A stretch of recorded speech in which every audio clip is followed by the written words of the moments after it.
المفروض يا جماعة ظاهرة تنتهي خلاص. رمضان 25 ده يكون ده نهايته. المفروض ما يخرجش تاني أقل مصر ما تخرجش تاني يا جدع. ما الدراما مصرية. انت حد دافع لك يا ابن الناس ان انت تخرج المسلسلات دي؟ ليه دايما المجتمع المصري زبالة قوي كده في مسلسلاتك؟ في سيد الناس ايه ده؟ الناس بتتكلم كده ليه؟ الهام شاهين، الليدي، يا ابني جوزي واخته. ايه ياما؟ مين دول؟ الناس دي عندها حاجه في فكها؟ في حاجه غلط بلعينها قبل ما يصوروا؟ الناس دي بتتكلم كده ليه؟ واحمد زاهر، ايه عرض اختي دي؟ من امتى الناس بتحلف بعرض اختي؟ وعرض اختي انا بسمع كلام في حياتي ما سمعته. انا اول مره في حياتي اسمع الكلام من ده.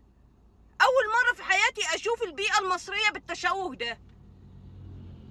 ده انت مش بتعرف العالم والعالم العربي بينا ككده. احنا نفسينا يا مصريين بنتعرف على المصريين من خلال حضرتك، من خلال عدسة اخراجك. احترم نفسك يا جدع. مش كده، عيب عليك. خلي عندك نخوة شوية. انت مسلسلاتك بتتعرض في رمضان. انت جايب ممثلين مصريين بيمثلوا البيئة المصرية. ما ينفعش اللي انت بتعمله ده. محدش بيحاسبه؟ هو مفيش نقابة يا جدعان؟ محمد سامي المحترم، يا ريت ما تخرج لناش اي مسلسلات عربيه تخص المصريين تاني. احنا مش عايزين نسمع منك ولا نشوف اخراجك ولا نشوف نسوان مصر على عدسه كاميرتك. ايه القرف اللي انت منزله لنا في رمضان ده؟ ومفيش رقابه؟ احنا المصريات بنتكلم زي الشراشيح كده. احنا خلتنا كلنا بقينا خلاص. المجتمع المصري بقى بالمنظر ده. بقيت تعلموا الناس مصطلحات ما سمعتهاش في حياتي. ايه كمية الردح وكمية قلة الأدب وكمية الغلط اللي في المسلسلات اللي بتتعرض في رمضان ده؟ محمد سامي مين وقرف مين؟ الله يقطع المخرجين اللي بالشكل ده. ده انت لا عندك نخوة ولا عندك كرامة ولا عندك أصل عشان تطلع أهل بلدك بالمنظر ده. ايه القرف ده؟ في وسط الزريبة اللي بتتعرض على التلفزيون، والراجل المهزأ اللي كل همه يطلع لنا مراته حلوة وانه قد ايه هي بتعرف وبنحاول ننورماليز الدياسة بكل الطرق الممكنة، وانك لازم تتأثر بقصة حياة رقاصة عملت كل حاجة علشان تكسب فلوسها بعرق كل حاجة غير جبينها.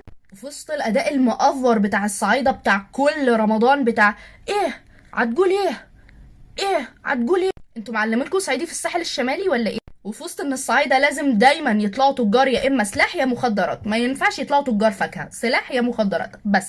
وفي وسط احمد العوضي اللي انا مش عارفة انا ليه لازم استحمله طول رمضان وهو عامل لي. استاذ احمد انا ما عملتش حاجه، انا بس يعني فطرت وفتحت التلفزيون، ممكن اكون فتحت قناه بالغلط، انا اسف. وفي وسط الترند المعفن بتاع الاغنيه بتاعت انتي الوحش اللي بيتزفت على دماغكم كل اللي مش عاملين اي احترام للشهر اللي احنا فيه وما لقيتوش غير الحته دي بس اللي تطلع حضرتك لا بتعرفي ترقصي ولا بتعرفي تمثلي، فانا مش عارفه هما جايبينك ليه بصراحه. ممكن لقوا البدله حلوه عليكي فخلاص يلا اصور. حتى البدله ما كانتش حلوه بس تمام. وحتى الاسكندراني ما سابوهوش في حاله، هنروحوا هنجيبوا مشروع على الامه. خلاص حبيبي يعني احنا بنتكلم عادي برضو، مش لازم الا هنروحوا يعني خلاص.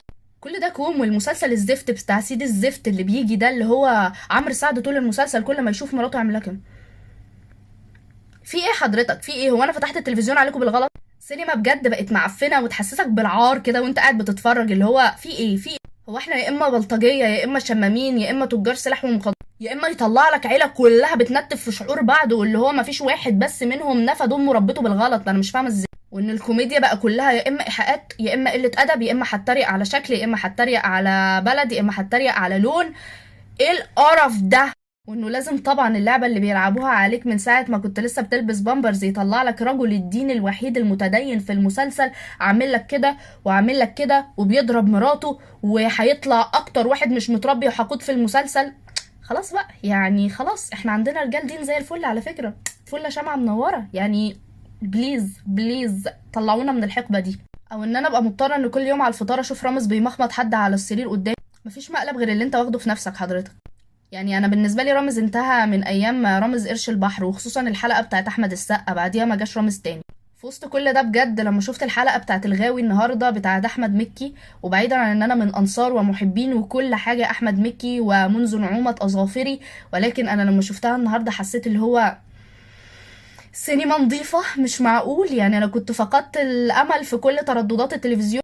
فبجد مسلسل الغاوي انا قادرة من اول حلقة ان انا اقول ان هو احلى مسلسل هيجي في رمضان، واشغال شقة. يا ريت ما ننساش عفاريت الاستاذ حماده هلال اللي بيحاول يصرف فيهم من رمضان 2016، ولو كان قرا آية الكرسي من ساعتها كان زماننا خلصنا، يعني ما كناش وصلنا للجزء ال 12 حضرتك. كفاية. بعيدا عن كل ده، ذاكر وصلي التراويح. This is the perfect رمضان. مذاكرة، تراويح، مسلسل الغاوي او اشغال شقة لك